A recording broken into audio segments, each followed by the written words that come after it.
All right, and we're live. So sorry, all. I've been busy trying to come up with topics. Also, hoping Ghost doesn't, go too much longer. But since a lot of people that watch Ghost watch us, and a lot of people that watch us watch Ghost, it's hard to do the whole back-to-back thing. So, welcome all, hit or miss. As always, I'm Night Strike. I only have like a couple people tonight. I've got AWAG 1000. Say hello, AWAG. Hello. And then I've got Travis P11. The other Travis. No, I'm The Travis first the Travis. first. I mean, we just got to establish that real quick. But anyway, how you doing, man? Appreciate the invite. Shameless plug. Make sure you check out my podcast on gunchannels.com. Caliber Corner, Saturday mornings at 8 a.m. Central Time. We may have an episode on Saturday. I don't know. Depends what the weather does. So, all right. Travis, you need to help me get more subscribers. I know. You need to put out more content, dude. You need to go shoot more in the backyard. You need to do everything, dude. Gun cleaning videos and tabletop reviews. I want the Night Strike review on the 1911. That's what I want. The Night Strike review on the 1911. Yankee might be right about at one point. Mm-hmm. Some guns need rounded edges. That's Night Strike's review on a 1911. Yes. Because right where the main housing spring assembly goes, it's sharp as the dickens. Mm-hmm. It's really sharp. And how sharp is the dickens? Enough to put Night Strike in the hospital. So it's enough that Night Strike had to get 5 stitches in one cut and 2 stitches in the other. What did I walk into? You sharpened your what? He sharpened his dickens. All right. So tonight we're gonna be so Triple D or the YouTuber formerly known as Triple D Sandhills. What was it? Sandhills. What was it? Shooter. I don't know. I change that. I would change that because they might, the anti-gunners might go after you. Well, no, he shoots sandhills. There's nothing that's wrong okay. with that. but anyways, he just jumped in, so say hello. Hello. Okay. All right. So who we got out there on the YouTube side? We got AC97s out there. We got Colt 97Z. We got Mad Sexy Man of the Night. Woo! Mad Sexy in the house. He's mad sexy and he knows it. Yeah, Kalashnikov 108 is out there. Hey, Kalashnikov. We got Stealth Hunter 1000. What's up, man? Oh, Jelsma. He's out there. Jelsma Outdoors is out there. Who else we got? The Travis is, triple dutying it tonight. We got Gunyager out there. Hello, Gunyager. Boost Phallus is out there. Boost, I have your email. If we have enough time, we'll get to it. So I got your email, just letting you know. We got Girly Outdoors out there. Well, hello there. AWAG is out there as well. AWAG, you're here. Yes, double duty. I said duty. Yes, you said duty. Yeah. All right, and that's all. Who you got on the YouTube side? You just got Scott, Doug D, and Dano. That's it. So not a lot of people out there. So tonight, we got a couple topics. It's some news topics I want to talk about. I don't know if you know, but Illinois had a problem where their government was trying to go and make it a ban where you could not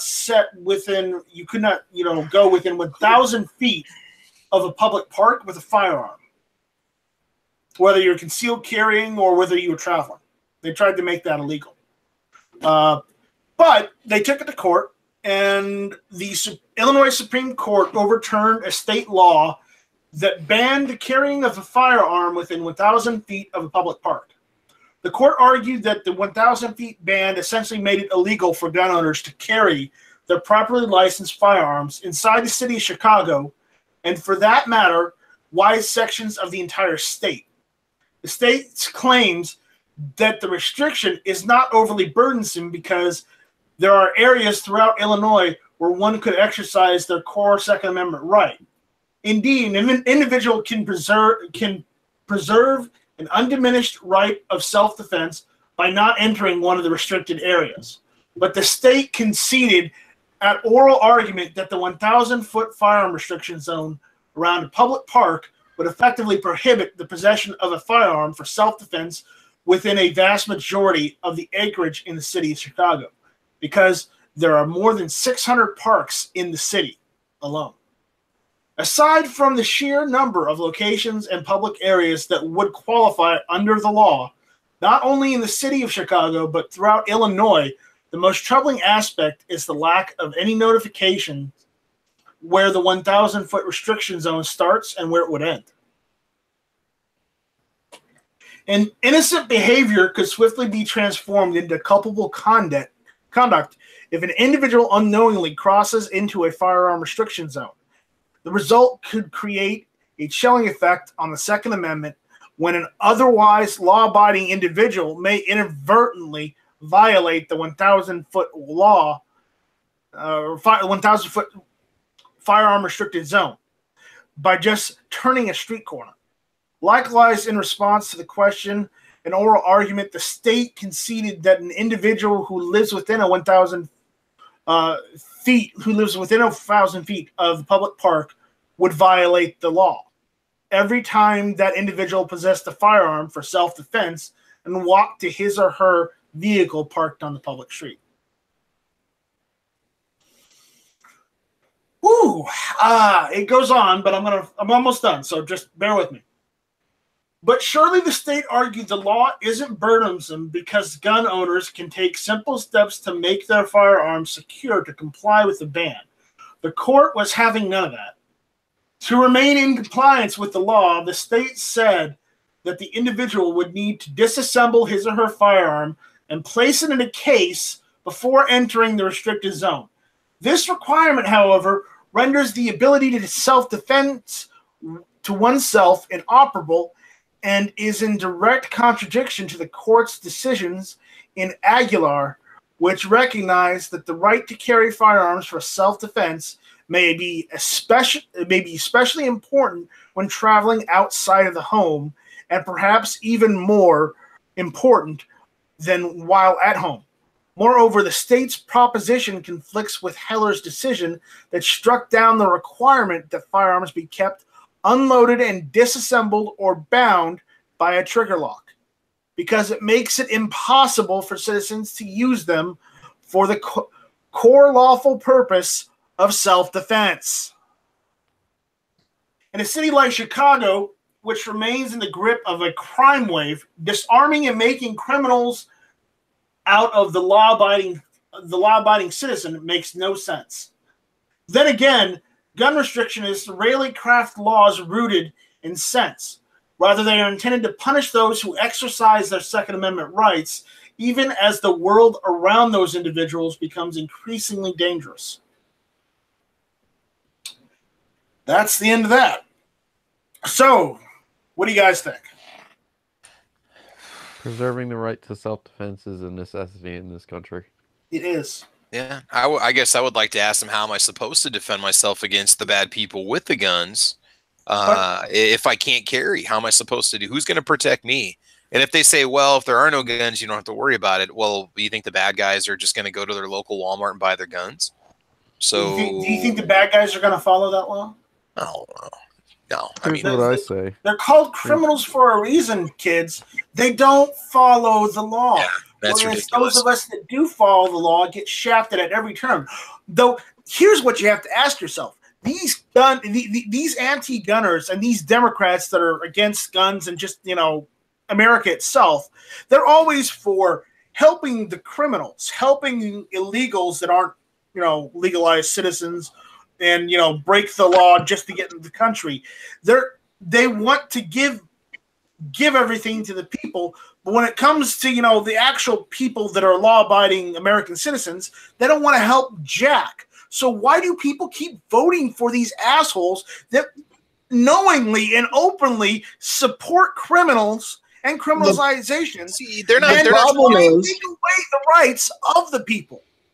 the people who are getting shafted on these laws are not the people voting these lawmakers in. Yeah. It's the people that are getting the free stuff that are giving the votes. It's the illegals that they're wanting to get more people in to vote for them. Yeah. And I'm not going to cry. I'm just very angry. That's it. Just very angry. I mean, unfortunately, you've got a large chunk of people out there that are either willing to ignore something that they're gonna ignore, the bad side of voting one side, which is that you won't have a right to defend yourself if you vote for, this particular group. But on the other end, we're going to give you everything you need and take care of all of your needs, and you won't have to worry about anything. That's the problem with the appeal in a situation like that to a person. They're willing to either look past the whole gun thing and just think, well, if I go this route, I get this. I don't know if it's making sense, but I mean, I'm just saying that they're willing to look past what they could lose by voting for a particular individual if it means all their needs are going to be taken care of and they don't have to do anything. Yeah. Well, and again, the people that are given those votes, number one, are the people who don't care about giving up that right or that freedom because they're not exercising it anyway.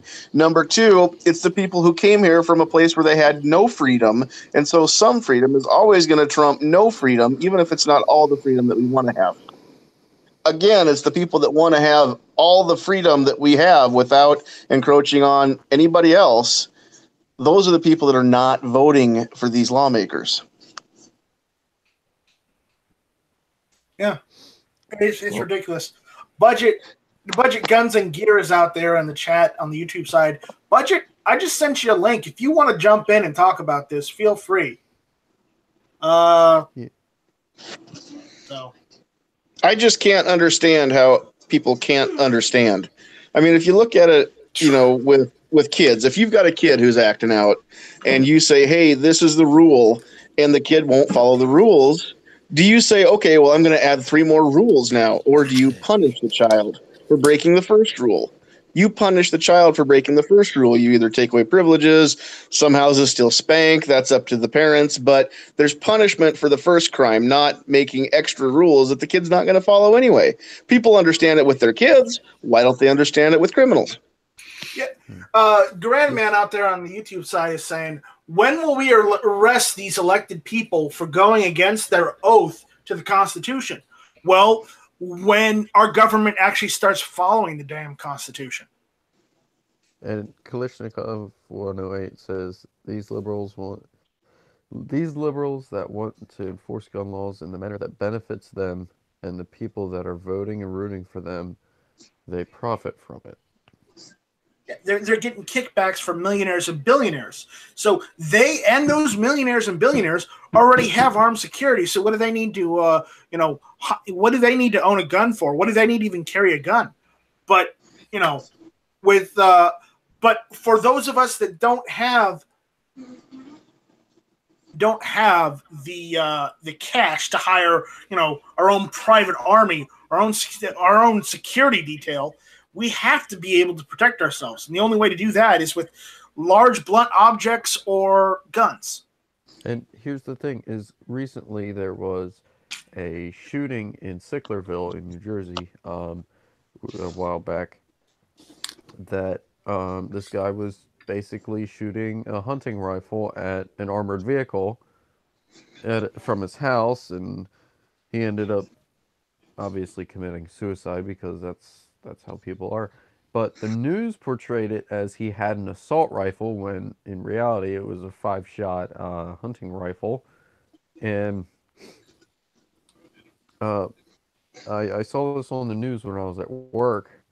And one of my coworkers was like, "Oh, they shouldn't have assault rifles, this, that, and the other thing." And I'm like, "Well," and I was like, "Well, here's what I see it is I'd rather have a quote unquote assault rifle if somebody were to be breaking into my house." And they said to me straight up, they're like, "Oh, well, you should just call the police." And I'm like, and my immediate answer was, police are whenever you need them most, the police are always 15 minutes away, and when they do get 15 minutes away, house, up to an hour or 2 hours at most. Yeah, and when you need them the most, they're 15 minutes away, and by the time they get here, they're gonna have enough time to outline your body in chalk. Yeah. So It's about When right. seconds count, the police are only minutes away. Right. So we got a couple latecomers in here. We got Budget Guns and Gear. Hey, Budget, what's going on? Not much. How's it going? Hey. And then we have everyone's favorite surly YouTube personality. We have the Crazy Scotsman. What's up, guys? what up? All right. So, guys, you guys heard me read this article. What do you guys think? We'll go Budget. You first. Well, as I said this morning when I did my little live stream on this, my initial reaction was absolute and utter shock that it was the Illinois Supreme Court that overturned this. But then I got to thinking that Illinois is probably a lot like California and New York in that the major metropolitan area tends to dominate the election of the politicians, and the sorts that vote those people in probably don't do a lot of voting for their Supreme Court. And so maybe the rest of the state, the more rural areas, had a higher influence on who got on the Supreme Court. So then it kind of makes sense to me. Okay.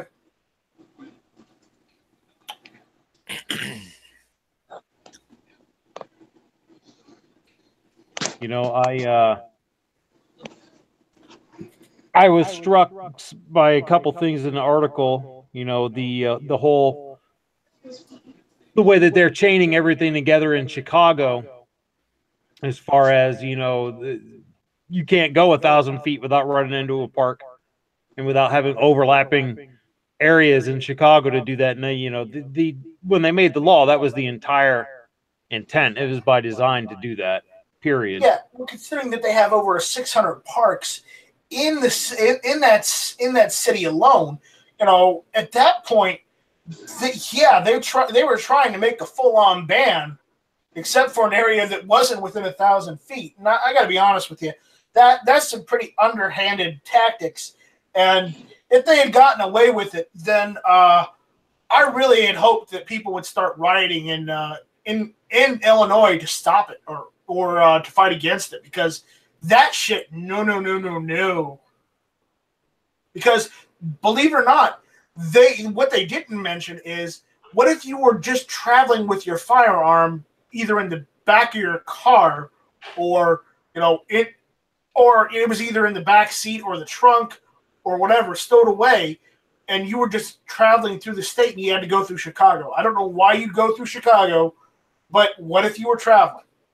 You know what? That ban would also break the law. They deliberately crafted the law so that you couldn't help but break it. Yeah. Yeah. But I mean, you can't even carry your gun into your home from your vehicle without breaking the law. You know, if there's 600 parks in town, man, you're screwed. What I was getting to is that law also deliberately breaks the Firearm Owners Protection Act, which is supposed to give you which is supposed to allow you to go through the state with your firearm unhindered. Sure, it is, but that's a joke. I mean, look at how New York routinely jails people who get stuck on a layover and happen to be traveling with their firearms. They do it routinely. They do it all the time, and nothing happens to them. So the Firearm Owner Protection Act is only carries any force in jurisdictions where they actually obey the frickin' law. Sorry about that. Almost caused. Okay. I know. All right. So, Scotsman, I know you got something to say. Lay it on us. Well, I have to agree, man. It's fucked up, that's for sure. Illinois is getting the same way as New York, New Jersey, all those fucked up states. I mean, hell, you can't drive through fucking New Jersey with loaded magazines, because every magazine you have loaded is a fucking felony. If you have hollow points, every hollow point's a felony. Yep. It's fucking ridiculous. Like you said, Nice Strike, everybody, when you're driving through fucking states, and I drive across the country a lot. Yeah. I got friends in various different states, so I drive all over multiple times a year. You got to know those laws when you're driving through, because every one of those fucking states that you go through could be just as fucked up as the next one. Exactly.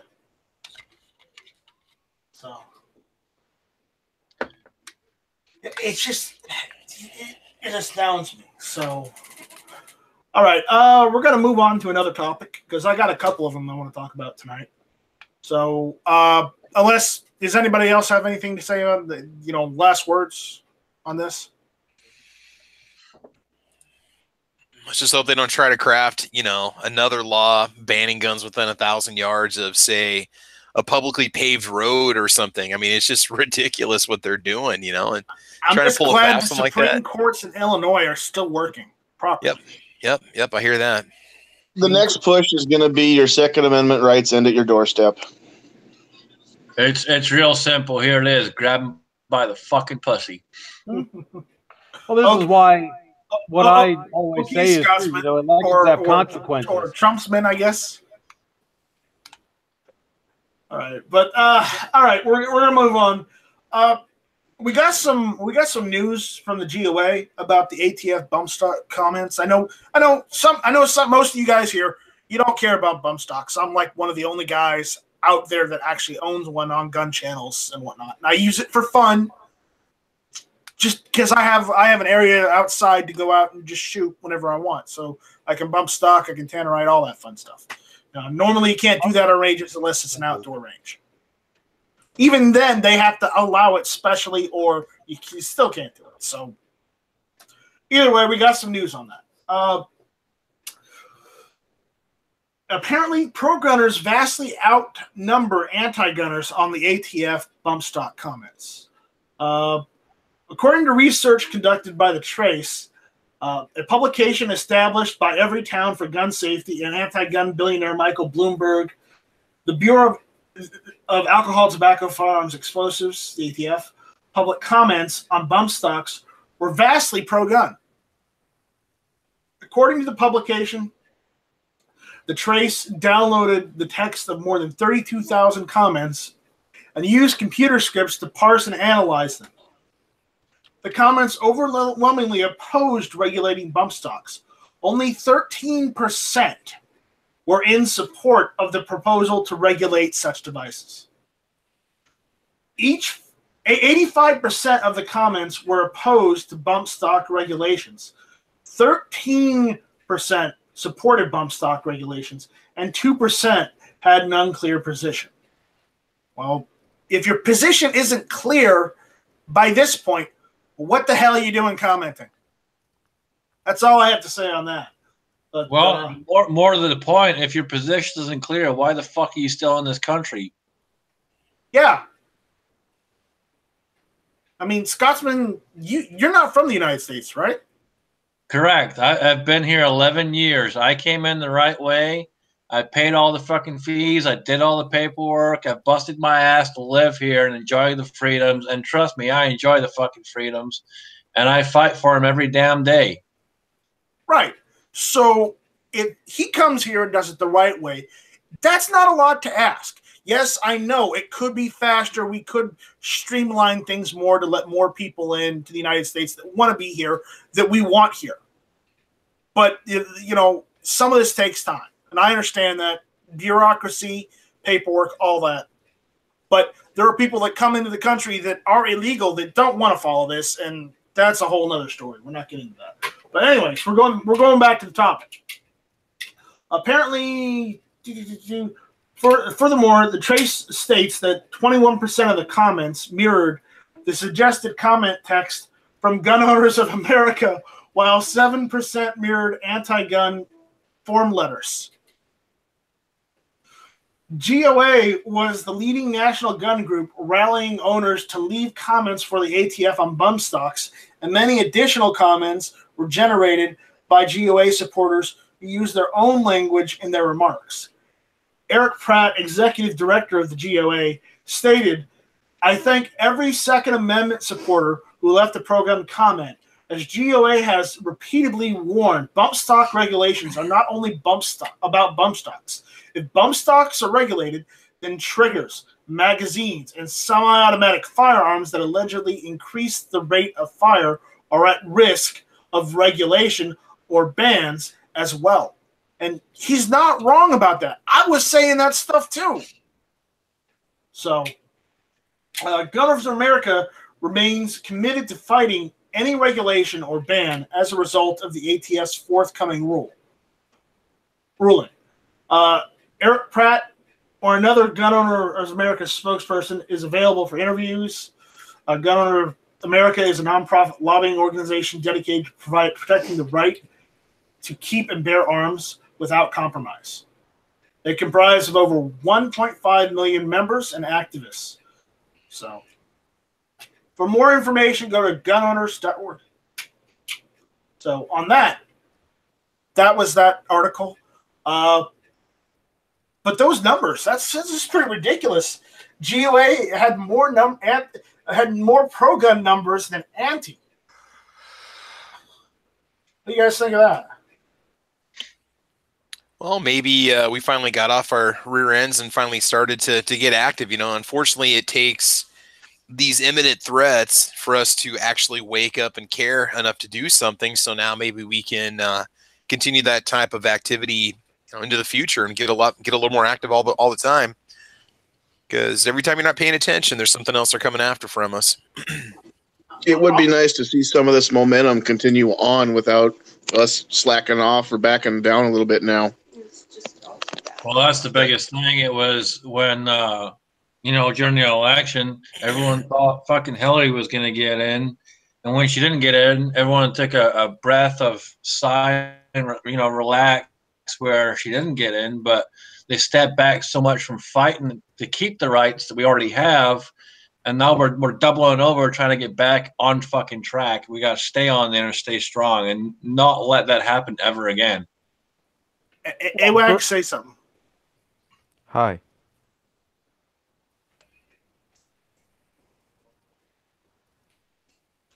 Is he still with us? I don't know if he's with us or not. Hello? I'm trying to mute him. Unmute him. AWAG, go ahead and unmute yourself now. See if that works. Maybe something came up here. If not, you ABC might need 1, to 2, rejoin the chat. Hello? So. All right. I'm sorry, guys. Just please continue. It's just I got a message out there in the chat saying AWAG's having trouble. Well, I was about to say, not only should we, at this point, still be vigilant in fighting for and protecting our rights, now's the time to move the ball down the field towards our end zone. We now is when we need to advance the pro-gun agenda instead of just simply defending against the anti-gun agenda. We need to still be putting pressure on our representatives and our now particularly our senators and particularly the Senate Majority Leader to get the concealed carry stuff moving down the field, to get everything that we want to get done while we can, because who knows what the midterm elections are going to bring. Yeah. All right.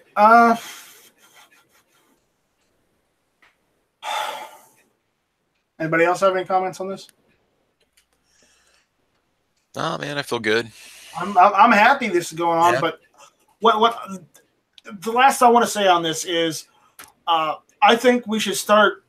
If you haven't done so already, even if you're giving money to the GOA or the Second Amendment Foundation, I would say, I know some of you have said and commented on the video in the past saying Night Strike, don't give up on the NRA, but the NRA hadn't done anything. They still haven't done anything. They didn't do anything to fight against this, though they're quick to try and take credit for this as well. But I think the GOA beat them to the punch. And all I have to say is don't support the NRA, support the GOA, because if we want to get any sort of legislation going, anything, pro our side, we're going to have to do it through the GOA. Screw the NRA. The NRA isn't doing anything. They haven't done anything for us. So I would hedge our bets on the GOA more so than the NRA. And then also get active in your state and locals. I know we're preaching to the choir here, but if you got some free time, just send out some pro-gun information to people. Get a mailing list going. Get your local state organization up and running, or get active in it if it's not, or find out who's in charge of it and take it over, run it. Start up a small local group. Do something. Exactly. Get a group of like-minded people together and educate the public, because that's all it really takes. Yeah. And don't forget the judicial side of this as well. You know, go to the GOA and give them money to help support the legislative stuff. But we also want to support the Second Amendment Foundation for their work on the judicial side of it. You know, they're responsible for 80% of the current case law that's pro-gun. So, you know, they're super important. Absolutely. So, all right. We have any more topics? This is a quick public service announcement. PSA AKs are going on the shit list with IO and Century Arms. I handled one the other day that a friend of mine built, and the bolt carrier group, when it closes, it doesn't stop on the on basically the bump stop that's on the left hand side. It like slams against the front of the trunnion, and it hits the the why can I not think of this word? The rear sight block. So their dimensions are off by quite a bit. Okay. Maybe you might have just gotten a bad one, or he might have gotten a bad one, because I've handled some at PSA, and they're fine. You know what? They got the money, they got the resources, they got the time. They can take a couple minutes and do a little extra QC on it and make sure everything fits okay, and make sure it's not potentially going to be a hazard or cause an issue. All right, I'm getting tired of making excuses for companies producing junk. They can do a better job for $700 or $600. They can take an extra minute and do a better job. I'm sorry, that's just how I feel about it. I don't. Yeah, okay. There's a limit every now and then. Fine. They're going for $4.99 right now. Yeah, that's not the point. That's not the point. The point is that why can't they take some time and produce a quality American-made AK that doesn't have something out of spec like that? How could that pass a final inspection? Do their gunsmiths not know what they're doing when they put these guns together? I think it's because they're working with ARs so much that they think that the bolt carrier group is supposed to smack against the front of the trunnion. No, I'm just saying that it's, and you know what, if they produce something that has a receiver that starts to crack or starts to fall apart, it's going to be the next RAS 47, and it's going to come back and bite them. Whereas a couple minutes of some QC would actually make things a little bit better, right? Now, I'm not saying a $1,500 American-made Krebs is going to be perfect, but I'm just saying. All right. So we got another topic. I don't know if you guys heard, but apparently things are going on in Indiana. Have you heard what's going on in Indiana? Don't they get their their concealed carry money back instead of the $100? $100. Indiana, it still has to go through the Senate, I believe, but the Indiana House voted to remove fees for lifetime Indiana gun permits. So, I was close. From Sunday carryout sales to expanding the list of who can purchase. Oh my God, who can purchase? Cannabis oil. The General Assembly is considering a number of contentious issues this year.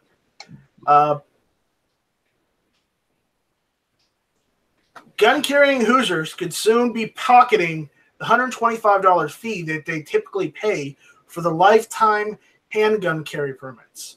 Indiana House voted 7-20 on a bill to remove the fee for a lifetime carry permit and increase the 4-year handgun carry permit to 5 years.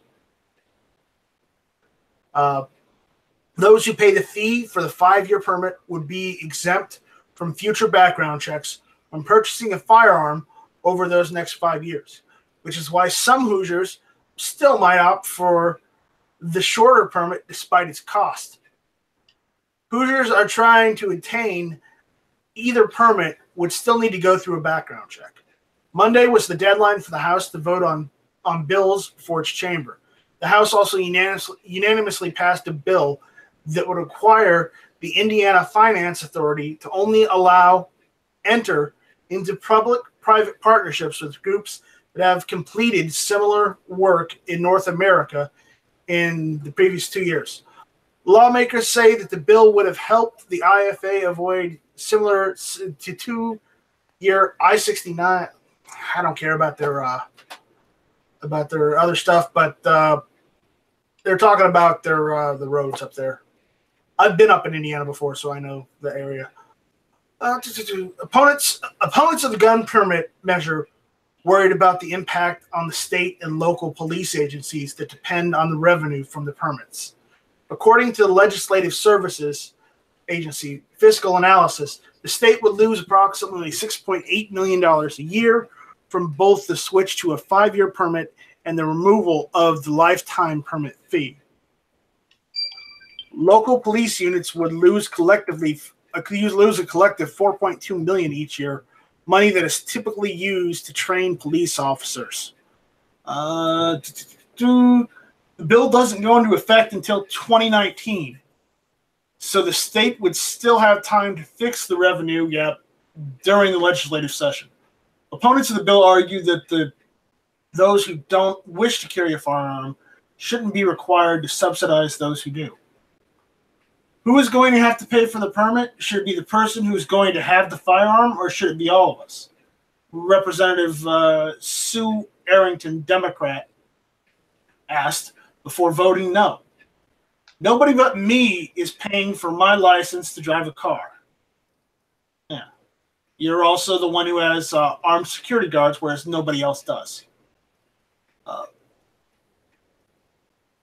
Representative Timothy Wesco, Republican, however, said that most of the fee money is being used to subsidize police departments, not to pay for processing of the permit or to perform background checks. At a state level, whenever the permit revenue exceeds $1.1 million, the remaining funds goes towards operational costs of Indiana State Police's Records Division. In 2017, the division was allocated $4.9 million in excess funds, according to the fiscal analysis. Why would gun owners be required to subsidize law enforcement all over the state over just the typical citizen? That's a responsibility we all share equally. Same representative. The bill is a watered-down version of the proposition that was originally introduced in committee, House Bill 1424, initially called for a complete repeal of Indiana's permit requirements. But that language was stripped from the bill by the author in an amendment in order to get enough support for the bill's passage. Still staunch Second Amendment rights advocate Representative Jim Lucas didn't see the bill as a win and voted against the measure. He said constitutional rights shouldn't need to be licensed. A license is a license, whether it's free, whether it's for a 4-year, whether it's 5 years. The Republican said, it's the principle for me. And that's the end of the article. So it's good with some bad. If the bill originally was trying to take away the fees, okay. But at least they're moving in a direction to, I guess, better or worse. I'm not sure. What do you guys think?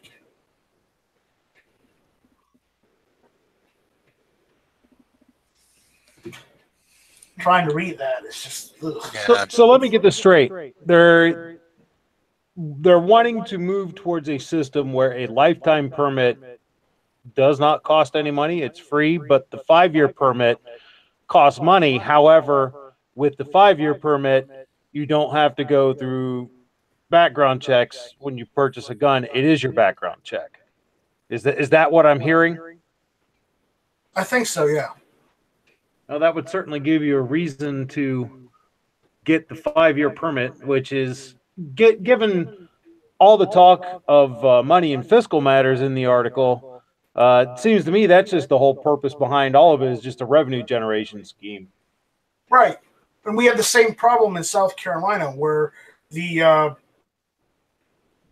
state doesn't want to, before, we had a lot of rhinos that they said, oh, we're for the Second Amendment, but we want everybody to be trained and whatnot. And, with that required, what they were really saying is, we'd let you open carry or constitutional carry, but we don't want to lose the money from that, so we're not voting for it. Yeah. And, that's just what the Democrats are saying, too. Otherwise, though, the Democrats are saying, we don't want you to carry, period, so we're going to say no, but we still want the money from those people carrying already. It's good and bad. I hope things get better in Indiana. I still have some family up there, so. Well, I think it's an incremental step in the right direction as far as making a lifetime permit free. And really, that's the same strategy that we need to adopt everywhere. It's worked pretty well for the anti-gunners for decades. A little bit here, a little bit there, a little bit here, a little bit there. You move an inch at a time, and over time it adds up. So, taking that incremental step of, okay, it's free for the life permit. I think it's a step in the right direction. Ultimately, I think I agree with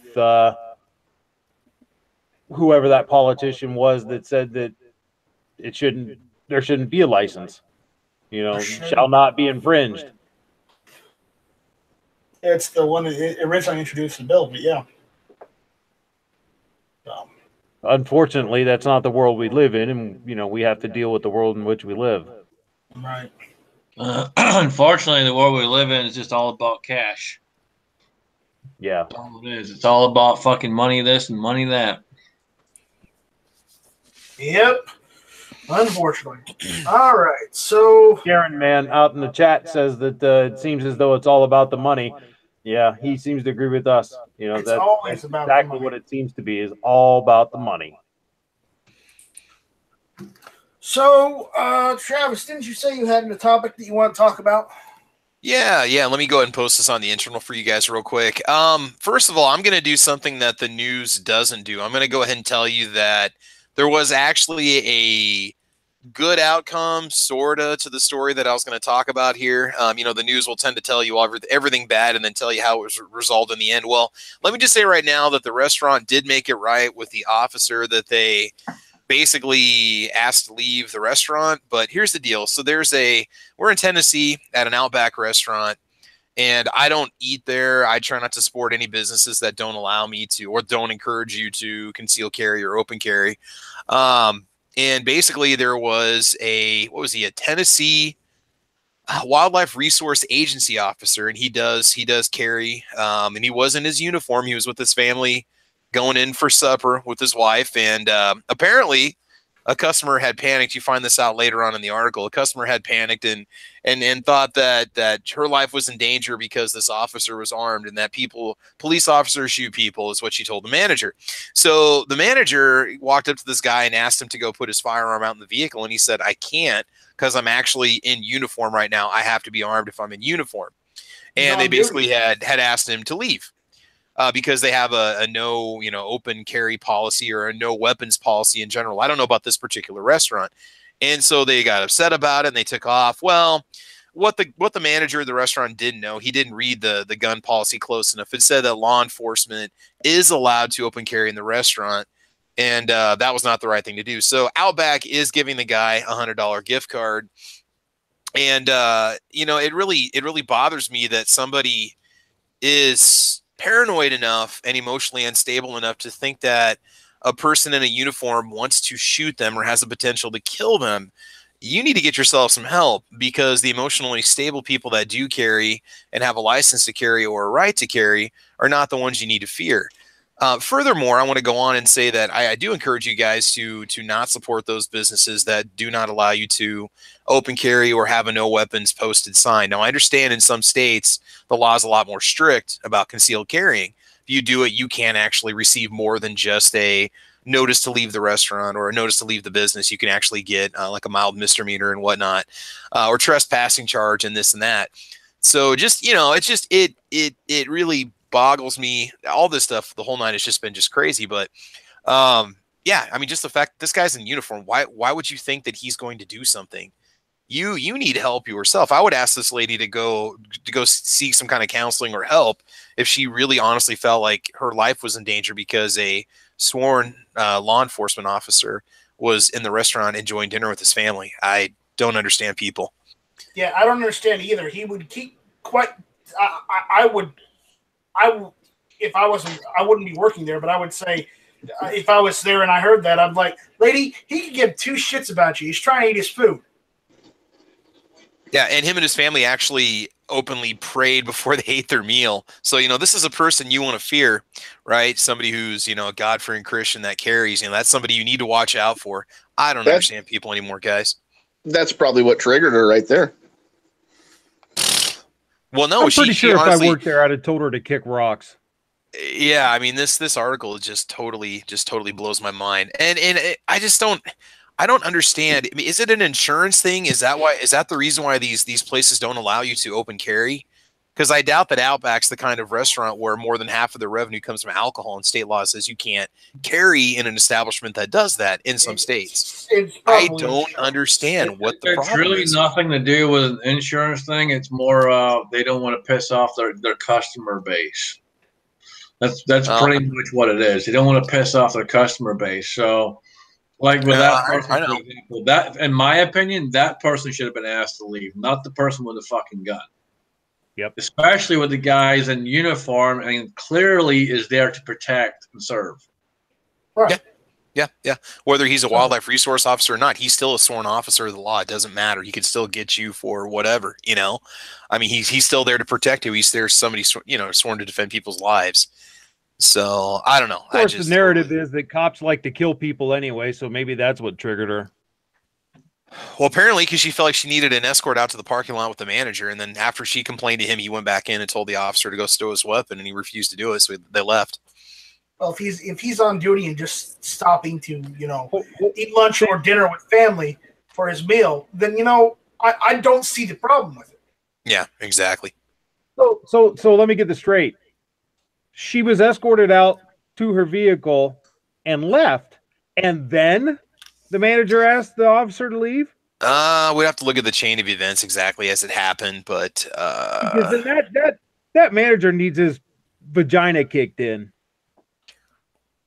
Well, he had a talking to by the owners of the restaurant about company policy, but it still made me mad. They said, "Well, we allow law enforcement officers to carry, but we don't want anybody else to defend themselves." Wow. Yeah, that just totally. Yeah, that just pisses me off.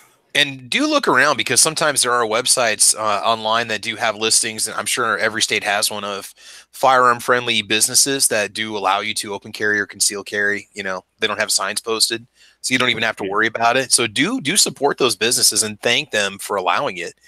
If you go to one of those places, say, "Hey, I appreciate you allowing me to defend, the lives of the people in here as well as my own family." Let them know you appreciate it, and they might say, "Hey, it's fine. That's why we do it." I won't cross a victim zone sign unless I have to. If I can avoid it at all, I don't go. Yeah. I'm the same way. Unfortunately, there are a lot of places with my my DJ work that most venues won't allow concealed carry. Not that I would if I was doing somebody's wedding dance anyway, but most venues won't allow that as far as community centers and places like that. I see that a lot. But if I'm not working and I'm just off with the family or something, I will do everything in my power to not cross the threshold of a place with a posted sign. Absolutely. So. Right now in Ohio, it's a criminal offense to cross one of those signs. They're trying to get that so where it's simply a trespassing if you don't leave. I hope that goes through. You and me both, man. You and me both. It'd be nice if it was that way in Nebraska. It's a criminal offense here too. What if you refuse to leave? No, it's a criminal offense to carry in a place with a posted sign. Yeah, it's a criminal offense here in Ohio too to do that. If you cross the threshold of a place that's posted, you're committing a crime. Mm-hmm. See, Whether you Depending spot on where it it or is, not. it could be a felony. I was pretty sure for Nebraska it was only if it was a post office or a hospital or a government building or a church or a school that Nope, it's an as long as automatic. they have the sign up. Okay. And the worst part is they do not have to put it in a conspicuous place either. It's terrible. Our cable office has the no concealed weapons sign. It's on the bottom of the glass door, about 3 inches from the bottom. Have you ever been to Cheesecake Factory in Omaha? It's there. There's but a it's sign. not at the Where was bottom of that the at? door. It's Looks like at the bottom and Okay. off to the left on the side window behind a shrub. And if you don't see it, because the window is tinted, so if you're not looking perfectly at it, you don't see it until you leave. Now, I admit nothing, but I may or may not know a person who ate an entire meal there with a concealed firearm and then saw that sign on the way out and won't go back. And I won't go back. I too will not comment on that, but I do happen to know somebody that might have been feeling very comfortable and safe while they were enjoying their cheeseburger, mac and cheese cheeseburger. So yeah.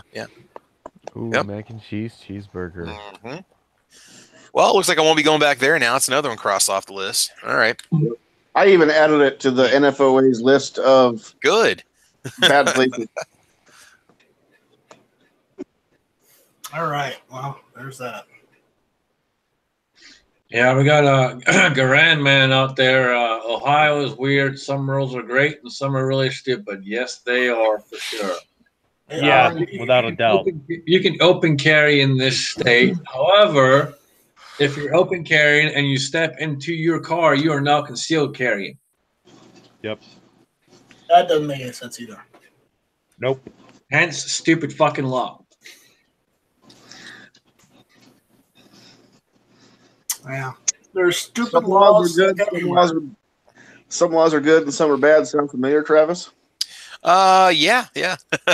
Quite a bit. All right. So what else do we have to talk about?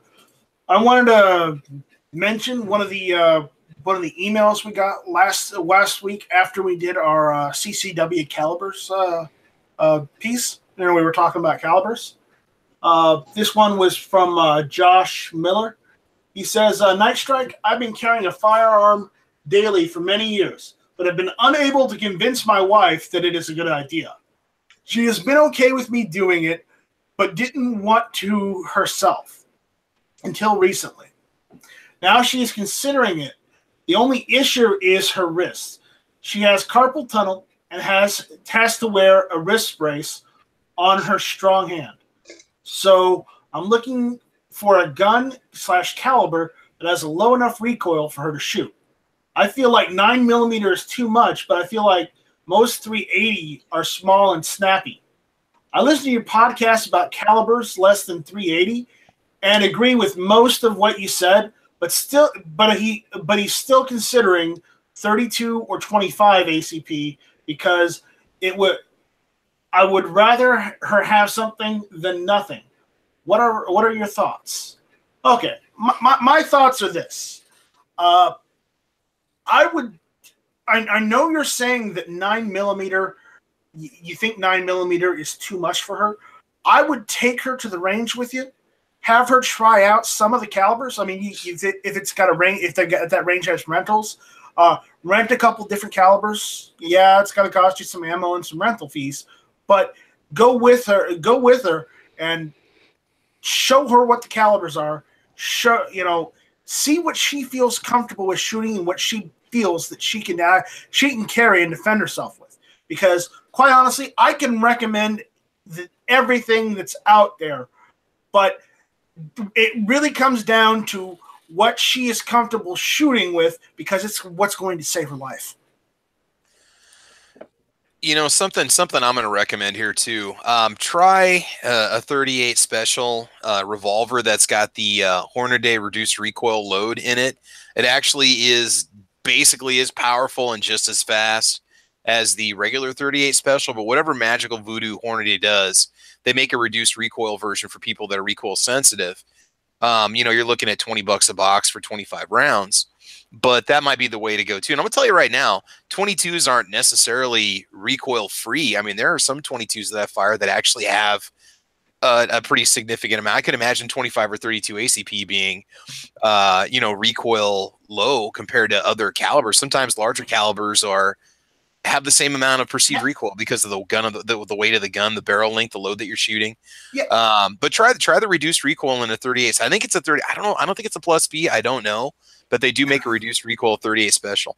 That does. That is a good point. You can get her an LCR. Or I think it's the LCRX, which is in 357. Get that and just tell her to use 38 special in it. There you go. Yeah, but you can get those critical defense loads in a light 9mm too. Oh, they do reduce recoil on that also.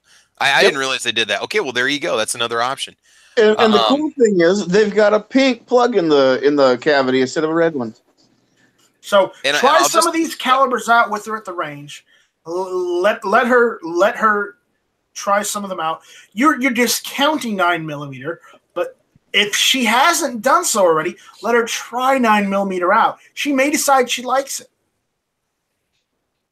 And if you do try again, I'm just going to tell you right now from experience, do not, just because this is quality control issues aside, do not rent or take any interest in the Sky CPX2 because they are very, very painful guns to shoot after about 50 to 100 rounds. You're not going to want to shoot again. So stay away from one of those no matter how much the multiple colors might appeal to her. Steer clear of that gun altogether. Yeah. Yeah. Nice Strike. Nice Strike said it best, dude. Just try out a few and figure out what feels right to her. I see it all the time. And in my new job, I see it even more. My previous job, I saw it a lot, but in my new job, I see it even more where guys come in with their girlfriends or their wives, and they try to force a particular firearm in their hand. Like, dude, back off. Let her tell you what's fucking right for her. Dude, just lay it out like that, man. That's the way to say it. A guy will get the message quick, and if they don't like it, well, then they obviously don't know what they're doing. So there you go, man. Yeah, I had one guy come in last week. I kid you not. He put a 40, a Glock, with a 40 in her hands. She went out in the range. She 100% was like, no, I'm doing what he tells me to do. I'm like, you don't want this gun. I'm telling you right now, you're not going to like it. She fired one fucking round. And I shit you not, the gun went to the ceiling. Oh, damn. And she literally ran out the fucking range. I told you, don't do it. He should have got her a snub nose 44 mag. That really would have done the, Yeah. Their 40 was bad enough. Oh my. Yeah. I mean, you would have thought it was a 44 mag the way that her hands went flying in the air. Right. Somebody needs to sit people like that down and say, listen, honey, when you're tired of listening to this little boy think he knows what's best for you, you go out and find yourself a real man, and he'll help you find what's best for you. Because a lot of these girls just need to trade up and trade for better men, I think, is a lot of it. And you can reach them at nightstrike@gmail.com. Yes, you can reach them at nightstrike@gmail.com, but only the pretty ones. That's right. We all know about guys that have done that, though. They take their girlfriend out, first time that she's ever touched a firearm, and put something, way overpowered in her hands and scare the crap out of her when it goes off, and then laugh at her and make fun of her. And then we expect that people's wives and girlfriends should just instantly want to come to the range with us. Well, if I got treated like that, I wouldn't want to go anywhere with somebody either. No, but if you miss at literally point blank range, I'm going to laugh at you regardless. If I miss at point blank range, I deserve it. But somebody who's just learning, we got to make it fun, and we got to make them want to come back for more, not tease them and make fun of them and pull pranks on them to where it hurts to shoot the gun or they drop it or whatever. So I would never prank someone at the range. No. It goes right back to growing our community and growing the need and the fight that we have right now. We need to make sure that we are grooming these people right. So if you got that girlfriend, you got that wife, whatever, and you take them to the range, make sure you're teaching them the right fucking things. Listen to the people at the range. Listen to the guys that are trying to help you out. Right. And I know there's not a person on this panel and hopefully not anybody listening either, that would do that to their girlfriend. But we all know somebody that has done that. And it's just sad because we want to, like you said, we want to grow our community. We don't want to scare people away from it. The only way by doing that is by taking them to the range, teaching them, and teaching those that are taking them to the range. Damn it. Exactly. Preach on. I think we're good. But, yeah. All right. So the last one, we got an article from Boost Phallus out there. He sent something in. I'm going to post that here in the side chat for you guys. All right. Sorry. So apparently a man shielding family from gunmen complied with cops, witnesses say, but was still shot.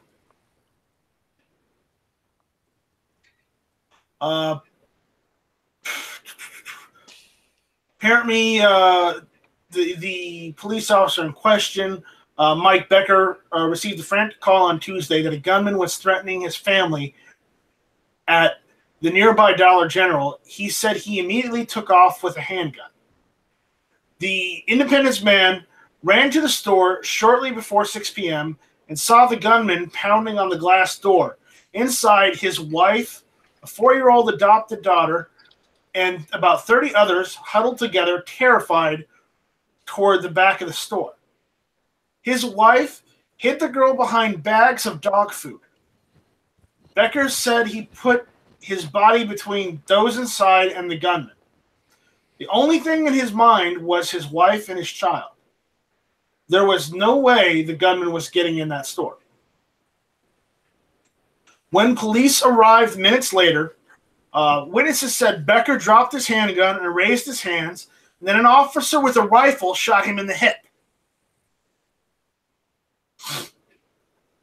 The gunman Becker confronted was initially concealed from police behind a cooler, said Raymond Watts, 28. Kansas City man said that he was in a vehicle with his 2 children on 23rd Street near the store. I was figuring, how the hell do they shoot him? He never pointed a gun at the cops. He complied with everything they said, and then you heard pop. Gunfire then broke out between police and the gunman, who was wounded, and said Watts and his girlfriend, Whitney Thomas of Raytown. No officers were injured. Thomas, 30, said she watched the entire scene from the inside of the Dollar General. She was astounded that an officer shot Becker. His gun was on the ground. He didn't have it in his hands any longer. Becker, recovering at home and hardly able to walk, declined to comment about the exact nature of the shooting on advice of a lawyer. Smart man. But he said he heard 4 shots and felt a bullet hit him. Well, okay. Becker's wife, Amber Becker, said she did not see the shooting, but after it happened, she said 2 women were yelling that the police had shot an innocent man. They were telling my daughter that her dad was dead, she said. John Syme, a spokesman with the Independence Police Department, declined to respond to questions Saturday, saying that he had no access to detectives. He pointed out it was still an open investigation. You've got the suspect in custody. How is it still open? What we know right now is the 2 subjects who were shot were both armed, Syme said. Report obtained by the Star says someone who was suspected of 3 counts of first-degree assault or attempted assault on a police officer. The suspect is not named. Becker has not been charged, and the particular charges suspected by the department did not appear in a search of court records. Thomas said that Becker didn't resemble the description that she heard another Dollar General patron give a police dispatcher. Becker is 31, heavy-set, and was wearing a black jacket. The gunman was described by Thomas as in his 50s, slender, wearing a green jacket. How do you confuse green with black? Well, they may have to check with that officer to see if he's fucking colorblind, because he I was might gonna say colorblind. Yeah. colorblind. Jeez. God. Becker said the rumors spread through the community where he has lived all his life that he had tried to rob the Dollar General. Police have been extremely tight-lipped about it. That's what upsets me about how the Independence Police Department handled the situation. They could have cleared me pretty quickly that I'm not a suspect, at least. I understand as police, you have to put your life on the line, but to take it into your own judgment to shoot an innocent man when he didn't fit the description, it makes me angry. So...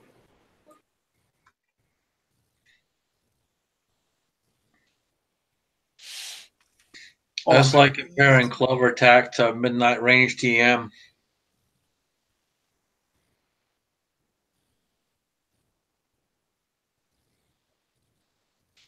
I don't know, man. Right. I don't know. All right, sorry about this. I'm just trying to formulate this in my head. It makes him angry. After Becker was shot, Thomas said police handcuffed him and did not immediately allow Amber to go with him. Amber said throughout the whole ordeal she felt the girl the family had just adopted, who is an orphan, would lose her parents for the second time in her life. At various moments, Amber was sure the gunman was in the store. I thought my daughter was losing a second mother, and I thought she could lose her father.